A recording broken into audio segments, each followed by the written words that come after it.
Hey, hey, hey, welcome to On the Fringe. I'm Gavin, and I'm here with my good friend Dave, and today we're talking about streets formerly paved with gold. We're Ooh. talking about the Grand Emperor Hotel in Macau. Now, Dave, where is Macau again? It's not near Atlantic City, from my understanding. It's probably No, as far away from Atlantic City as you can get. and yet it's not that different in a lot of ways, is it? Uh, From what I understand, I've never been to Atlantic City, but I have been to Macau, and it's a pretty smoky and dingy place, from my That's what experience. I've been told. Macau is one of two special administrative regions in China, the other being Hong Kong. Macau is a former Portuguese colony that has developed quite the reputation, hasn't it, Dave, for being a gambling haven. Now, Hmm. why is that?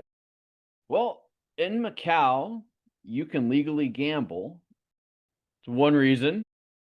And And you can't do that in mainland China, can you? nope, you can't. You can't gamble in mainland China. So you've got buses of tourists coming over Mm, from Zhuhai, from right across the mm. border, and they'll come over to Macau and they'll go shopping and they'll take advantage of the lower taxes and of the hotels and of the buffets and all of the good stuff that Macau has. It The was, great and wonderful stuff. yep, yep. It's known as the Las Vegas of Asia. It is. And the Sands Company, the Las Vegas Sands Company, has a lot Hmm. invested in Macau, or formerly did anyways. Yep. Steve Um, Wynn did too. Steve Wynn had a lot of money tied up there. The Grand Emperor Hotel is currently in the headlines because it's a marketing gag about 20 years ago. They had lined the lobby with gold bricks. Now, this is when it was a casino. Something interesting that's happened in the last year, which we're going to tie into a recurring theme on this pod, is that the People's Republic of China's government has cracked down on gambling, both within the country and outside of the country. And consequently, a lot of casinos and resorts and hotels in Macau, not in mainland China, in Macau, have had to turn away from gambling. Um, they've come under economic or political pressure to do so. And so the Grand Emperor Hotel, it's no longer a casino, and they had lined the lobby of the hotel with gold bricks.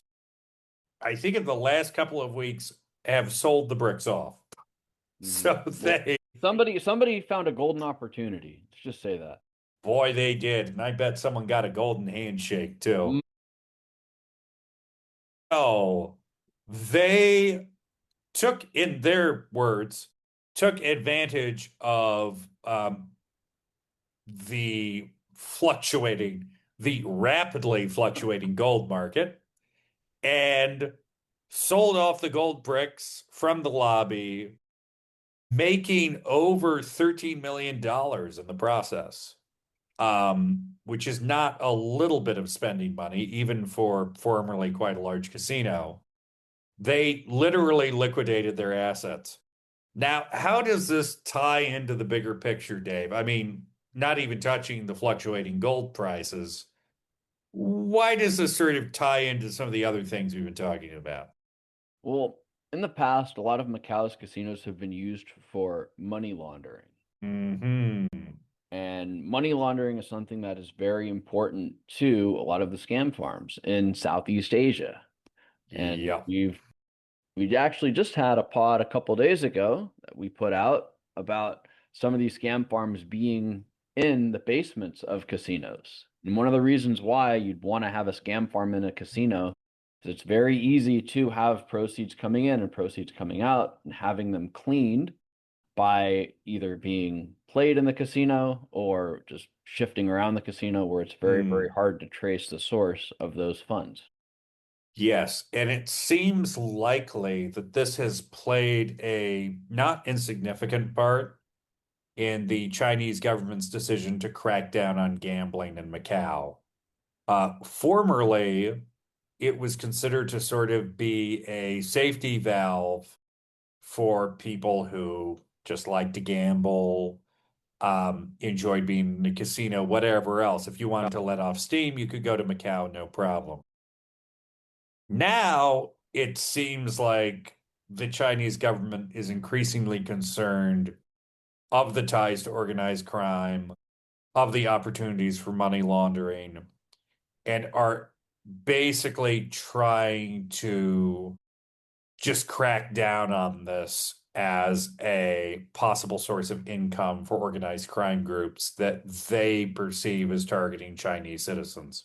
Yep. And money leaving China as well, Oh, where that in the too. last year, year and a half, the Chinese government has really cracked down on the amount of Chinese money that can actually leave the country. Which has always been a problem. Hmm. And that's been, I mean, that was a concern when I lived there, and there were various attempts to deal with it. But I think particularly now, with the global economic situation, that has become more of a priority for that government. Yes. They're not going to be putting on a nice pair of kid gloves and dealing with people that are trying to move money out of China.